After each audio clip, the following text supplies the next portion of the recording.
Hey guys, welcome back to my channel एजुगैबर और आप सबका स्वागत है फिर से आपकी एक न्यू वीडियो में। आज की जो हमारी वीडियो होने वाली है वो बहुत ही ज़्यादा इम्पॉर्टेंट होने वाली है अबाउट स्यूसेट। स्यूसेट क्या होता है? आपका कॉमन यूनिवर्सिटीज़ एंट्रेंस टेस्ट। तो जैसे कि आप लोग को अब तक पता ही चल गया होगा और मैंने इससे पहले काफ़ी सारी वीडियोस अपलोड भी की हैं रिगार्डिंग स्यूसेट कि इस बार आपके अंडर ग्रेजुएट यानी कि यूजी के जितने भी आपके एडमिशन होने वाले हैं वो सब स्यूसेट के थ्रू होने वाले हैं और पीजी के भी एडमिशन आपके स्यूसेट के थ्रू ही होने वाले हैं। पीजी में आपकी जो है मोस्टली सारी सेंट्रल यूनिवर्सिटीज़ आती हैं और यूजी में भी, ठीक है। लेकिन ये वाला जो आज नोटिस है वो यूजी के सिलेबस के रिगार्डिंग है, ठीक है। और ना सिर्फ सिलेबस, इसमें बहुत सारे आपके डाउट जो है क्लियर होने वाले हैं जो आप लोग मेरे से इतने समय से पूछते हुए आ रहे थे, ठीक है। तो प्लीज़ वीडियो को ध्यान से देखना। नोटिस काफ़ी लंबा है, काफ़ी पेजेस का है, 3 पेजेस का है और बहुत इंपॉर्टेंट इन्फॉर्मेशन इन 3 पेजेस के अंदर है। और मैंने पूरा नोटिस पढ़ने के बाद आपके लिए जो इंपॉर्टेंट चीज़ें उनको ऑलरेडी हाईलाइटेड रखने की कोशिश की है ताकि आप लोग को जो है फोकस उन हाईलाइटेड चीज़ों पर ज़्यादा जाए वीडियो देखते समय, ठीक है। और प्लीज़ वीडियो को ध्यान से एंड तक वॉच करना, बिकॉज अगर आपने बीच में ज़रा सा भी मिस कर दिया तो आपको समझ में नहीं आने वाला है, बिकॉज थोड़ा सा कॉम्प्लिकेटेड तरीके से लिखा हुआ है। तो मैं आपको पूरा तरीके से अपनी एफर्ट लगा के समझाने की कोशिश करूँगी कि आपको जो है समझ आ सके कि किस तरीके से उन्होंने अपना सिलेबस का पैटर्न यहाँ पे बता रखा है। तो इस नोटिस में बेसिकली उन्होंने क्या क्या चीज़ें कवर करी हैं, ये बताया है कि आपके एप्लीकेशन फॉर्म कब निकलने वाले हैं, ये बताया है कि आपका किस बेस पर होने वाला है, आपका ऑनलाइन होने वाला है या ऑफलाइन होने वाला है, ये बताया है कि कितने सेक्शंस होने वाले हैं सिलेबस में, ये भी बताया है कि कौन कौन सा सिलेबस पर्टिकुलर सेक्शन में जो है कवर अप होने वाला है। और ये भी इंफॉर्मेशन है कि आपको पर्टिकुलर सेक्शन से कितने क्वेश्चंस को अटेम्प्ट करना है, कितनी देर में अटेम्प्ट करना है और कब से जो है आपकी एप्लीकेशन फॉर्म आप भरने स्टार्ट कर सकते हो, ठीक है। तो ये तो इन्फॉर्मेशन जो मैंने आपको बताई है, इससे बढ़कर इस नोटिस के अंदर है। तो प्लीज़ मैं आपको बार बार कह रही हूँ कि नोटिस को एकदम ध्यान से सुनना, वीडियो को एकदम ध्यान से सुनना, ठीक है, एकदम शांत जगह पर, ताकि आप जो है इस नोटिस को समझ पाओ, ठीक है। अभी ये यूजी के लिए है, पीजी के लिए भी जैसे ही नोटिफिकेशन आएगा मैं उसके लिए भी न्यू वीडियो बना दूंगी। अभी हाल फिलहाल में मैंने पीजी के लिए भी वीडियो डाली थी, लेकिन उनके सिलेबस का नोटिफिकेशन जो है अभी नहीं आया। तो आज हम यूजी के नोटिस की बात करने वाले हैं।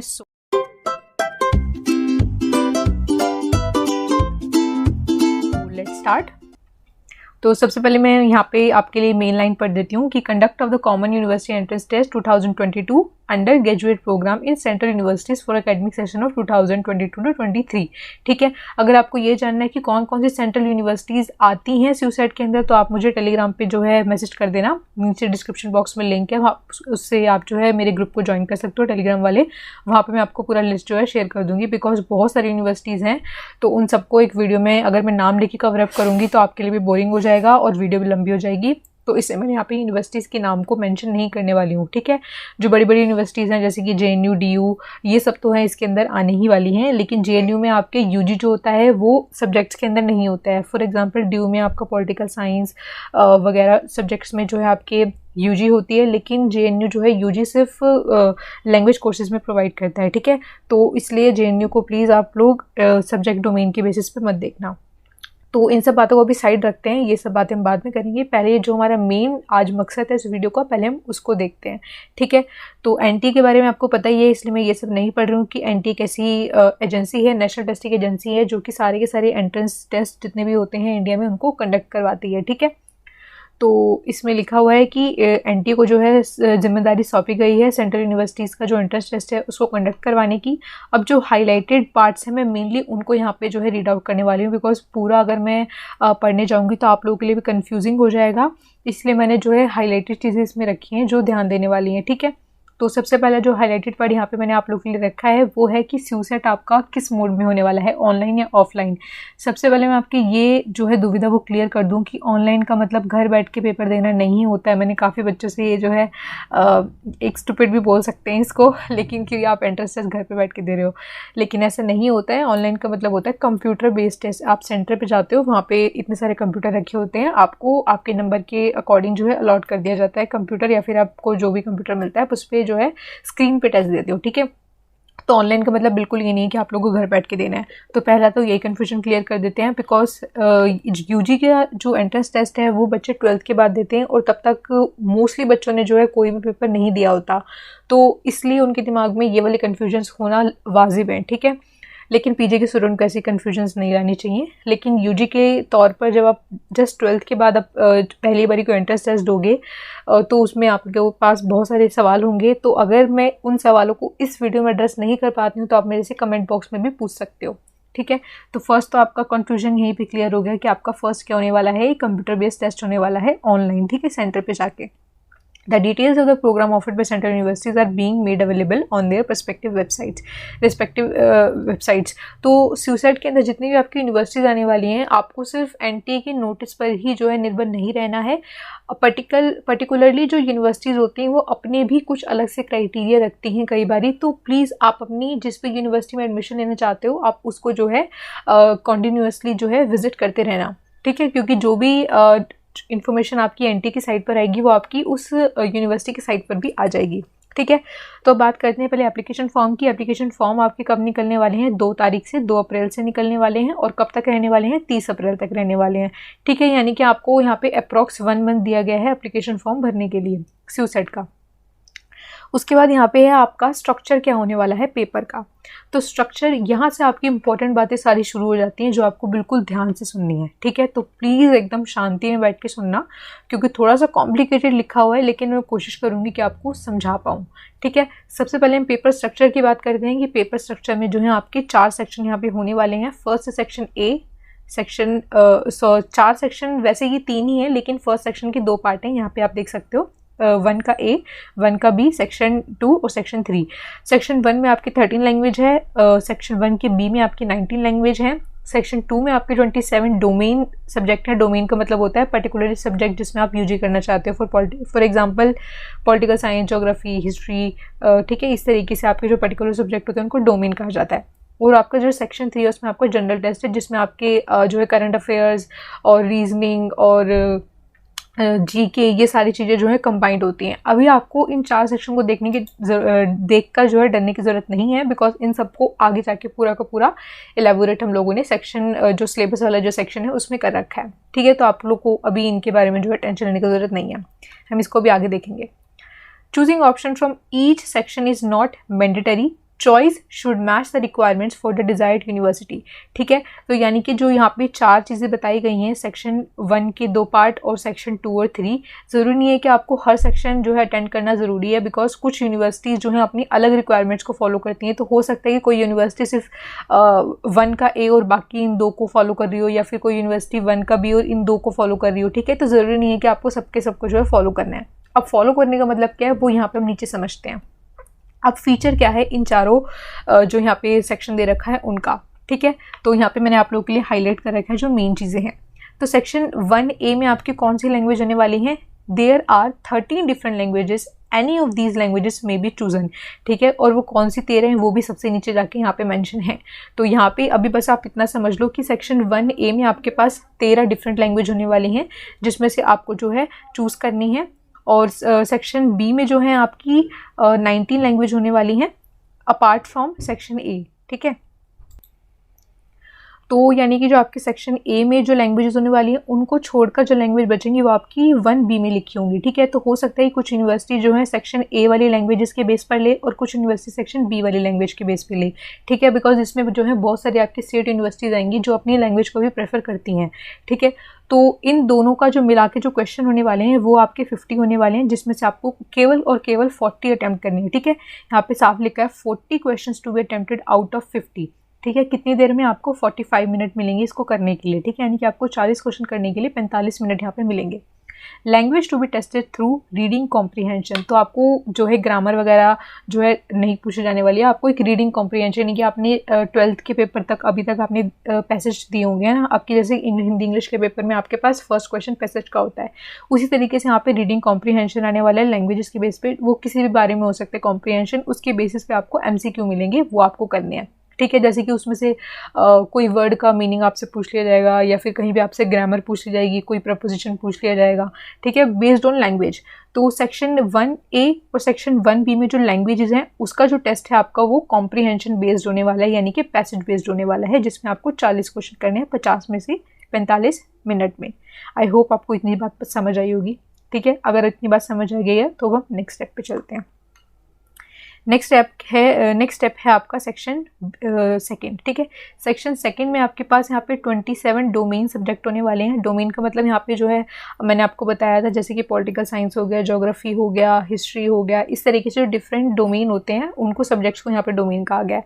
तो उसमें 27 सब्जेक्ट हैं। कौन से 27 सब्जेक्ट हैं वो भी सबसे नीचे यहाँ पे लिखे हुए हैं, और उसमें से जो आप मैक्सिमम है वो सिर्फ 6 चूज़ कर सकते हो, ठीक है। 6 डोमेन सब्जेक्ट को आप उसमें से मैक्सिमम को चूज़ कर सकते हो, और इसमें आपको जो है 40 क्वेश्चन करने हैं अगेन 50 में से, और अगेन आपको 45 मिनट इसमें दिए जाएंगे। और ये वाले जो सब्जेक्ट के क्वेश्चंस होंगे वो आपके किस पे बेस होंगे, 12th के बेस पे होंगे, ठीक है। अब तक जो आपने 12th की एनसीईआरटी में पढ़ा है उसके बेस पे आपको जो है सब्जेक्ट नॉलेज पूछी जाएगी सेकंड सेक्शन के अंदर, ठीक है। और एमसीक्यू है पूरे पेपर में, वो मैं आपको बार बार नहीं बताऊंगी। उसके बाद है आपका section 3। Section 3 for any such undergraduate program offered by universities where a general test is being used for admission, यानी कि सेक्शन 3 जो है सबके लिए कंपल्सरी नहीं है, यूनिवर्सिटी पे डिपेंड करता है। फॉर एग्जांपल अगर मैं 2 एग्जाम्पल के लिए यूनिवर्सिटीज़ को ले रही हूँ, DU और BHU, ठीक है। अगर मैं DU और BHU को एज ए एग्जाम्पल ले रही हूँ तो हो सकता है कि DU जो है जनरल टेस्ट ना करवाए और ऊपर के जो आपके 2 सेक्शन है उसके बेस पर ही आपका एडमिशन ले लें, और BHU जो है जो जनरल टेस्ट भी करवाना चाहे और आपके लिए जो है एक सेक्शन को बढ़ा दे, ठीक है। तो जो जनरल टेस्ट है वो यूनिवर्सिटीज़ की प्रेफरेंस पे बेस्ड करता है, ठीक है। जनरल टेस्ट में आपका आ जाता है जैसे कि जनरल नॉलेज आ जाती है, आपकी करंट अफेयर्स आ जाते हैं, GK आती है, ठीक है। तो ये सब चीज़ें के क्वेश्चन उसमें होने वाले हैं, जिसमें आपको 60 अटैम्प्ट करने हैं आउट ऑफ 75, ठीक है। यहाँ पे दे भी रखा है कि किस टाइप के क्वेश्चन आपके जनरल टेस्ट में होने वाले हैं। Current affair, general mental ability, numerical ability, quantitative reasoning आपको जो है यहाँ पे डरने की ज़रूरत नहीं है, बिकॉज ये जो थोड़ी बहुत मैथ्स पूछी जाने वाली है आपसे वो 8th स्टैंडर्ड तक की जो है मैथ्स यहाँ पे पूछी जाने वाली है, ठीक है। और इसमें आपको 60 मिनट दिए जाएंगे 60 क्वेश्चन के लिए, ठीक है। यानी कि एक क्वेश्चन के लिए 1 मिनट, 75 में से आपको 60 करने हैं।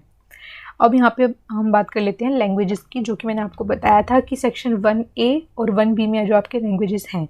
तो जो सेक्शन 1A है उसमें आपकी 13 लैंग्वेज हैं, तमिल, तेलुगु, कन्नड़ा, मलयालम, मराठी, गुजराती, उड़िया, बंगाली, असमी, पंजाबी, इंग्लिश, हिंदी और उर्दू। और जो सेक्शन A का B है उसमें आपकी 19 लैंग्वेज हैं, जिसमें आपका French, Spanish, German, Nepali, Persian, Italian, Arabic, Sindhi, Kashmiri, और ये सारे के सारे आप इसमें से पढ़ सकते हो, ठीक है। नोटिफिकेशन मैं आपको टेलीग्राम पे शेयर कर दूंगी। और जो 27 सब्जेक्ट्स हैं उसमें से आप अपने सब्जेक्ट को इसमें से जो है ढूंढ सकते हो, ठीक है। तो आई होप आपको अब तक की बात समझ आई होगी कि हर यूनिवर्सिटी जो है ज़रूरी नहीं है कि हर सेक्शन को कंबाइन करे अपने टेस्ट में, ठीक है। और सेक्शन A और B में जो आपकी लैंग्वेजेस है उसमें से आपको चूज़ करनी है मैक्सिमम 3 लैंग्वेज, ठीक है। अगर कोई यूनिवर्सिटी दोनों ले रही है, बिकॉज जो कुछ UG के जो प्रोग्राम होते हैं वो लैंग्वेज बेसिस पे होते हैं। फॉर एग्जांपल JNU का जो टेस्ट है वो लैंग्वेज कोर्स के लिए होता है UG में, तो उस ऐसे में JNU क्या कर सकता है कि सेक्शन A में से आपके हिंदी इंग्लिश ले ले और सेक्शन B में से आपका जिस भी लैंग्वेज में आप जो है UG करने वाले हो उसको ले ले, like for example French, Spanish, German, ठीक है। तो ज़रूरी नहीं है कि जो सेक्शन B की और सेक्शन A की दोनों की मिलाकर लैंग्वेज आपको जो है लेनी ज़रूरी है, लेकिन मैक्सिमम यहाँ पे आप जो है 3 लैंग्वेजेस को जो है चूज़ कर सकते हो दोनों की मिला के, ठीक है। और उसके बाद जो है आपका however the third language chosen need to be, ये तो मैंने आपको बता ही दिया है।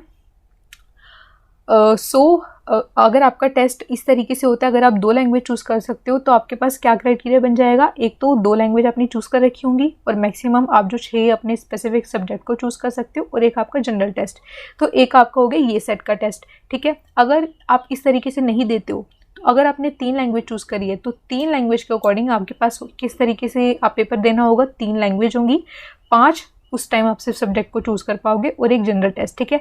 तो यानी कि अगर आप स्पेसिफिक सब्जेक्ट में 6 को चूज़ कर रहे हो तो आप 2 लैंग्वेज ले सकते हो, और अगर आप 3 लैंग्वेज ले रहे हो तो आप स्पेसिफिक सब्जेक्ट में सिर्फ 5 को ही चूज़ कर सकते हो, ठीक है। उम्मीद है यहाँ तक की बात आपको समझ आई होगी। नहीं समझ आई होगी तो आप मुझसे कमेंट बॉक्स में पूछ सकते हो या फिर टेलीग्राम पे भी मैसेज कर सकते हो ग्रुप में, ठीक है। तो ये तो यही है, मैंने आपको बता दिया ये सब। उसके बाद आते हैं आपका मोड क्या होने वाला है पेपर का, वो मैंने आपको बता दिया, कंप्यूटर बेस्ड होने वाला है, ऑब्जेक्टिव होने वाला है, 13 लैंग्वेज कौन सी वो भी मैंने आपको बता दिया है। मीडियम, हाँ, यानी कि पूरा का पूरा पेपर का जो मीडियम होता है, बिकॉज कुछ स्टेट में जो है काफ़ी लोगों को हिंदी नहीं आता है, काफ़ी लोगों को इंग्लिश नहीं आता है, और जो स्यूसेट होता है वो पूरा इंडिया बेस्ड होता है, ऑल ओवर इंडिया बेस्ड। तो आपका मीडियम पेपर का क्या होने वाला है, 13 लैंग्वेजेस आपकी मीडियम होने वाली हैं, जिसमें आपकी है तमिल, तेलुगु, कन्नड़ा, मलयालम, मराठी, गुजराती, उड़िया, बंगाली, असमी, पंजाबी, इंग्लिश, हिंदी एंड उर्दू, ठीक है। और ये सब तो मैं आपको ऑलरेडी बता ही चुकी हूँ कि सेक्शन ए, बी और सेकंड और 3 इन सब में आपका क्या आने वाला है। ये इसमें यहाँ पे शॉर्ट में सिलेबस बता रखा है और मैंने आपको जो बताया पूरा भी कॉम्प्रिहेंसिव तरीके से बताया है। और रजिस्ट्रेशन आपका भी 2 तारीख से जो है स्टार्ट हो ही जाएगा और आपको जो है टेंशन लेने की कोई भी ज़रूरत नहीं है। इसमें जो अभी तक का जो पूछा जाएगा वो आपकी 12th तक में, यानी कि स्कूल एजुकेशन तक आपने जो भी पढ़ा है, जिस टाइप की मैथ्स पढ़ी है, जिस टाइप का साइंस पढ़ा है, जिस टाइप का आपका सब्जेक्ट रहा है 11th-12th में, उसी के बेसिस पे आप लोग जो है अपनी लैंग्वेज को चूज़ करना है, ऐसा मैं आपको सजेस्ट करूँगी। और अपने सब्जेक्ट को चूज़ करना। फॉर एग्जांपल किसी बच्चे ने आर्ट्स किया था 11th-12th में और उसका जो है इंटरेस्ट पॉलिटिकल साइंस में है, तो आप अपनी जो सब्जेक्ट जो चूज़ करने हैं ना डोमेन वाला, उसमें ऐसे सब्जेक्ट चूज़ करना जो आपके पॉलिटिकल साइंस और उसके आसपास जो है रिलाई करती हूँ। फॉर एग्जांपल ज्योग्राफी वगैरह, हिस्ट्री हो गया, तो ये सब पॉलिटिकल साइंस के आसपास जो है घूमते हैं। तो प्लीज़ जो आपका सब्जेक्ट लोगे वो आप उसी को लेना जिसमें आपको यूजी करना है और जिसमें आपका इंटरेस्ट है। ये मैं अब छोटी सी बस आपको टिप दे रही हूँ। उसके बाद है choice of language and subject. Generally the language subject chosen should be the ones that the student has opted in latest class 12 board examination. यही चीज़ मैंने आपको बताई है, ठीक है।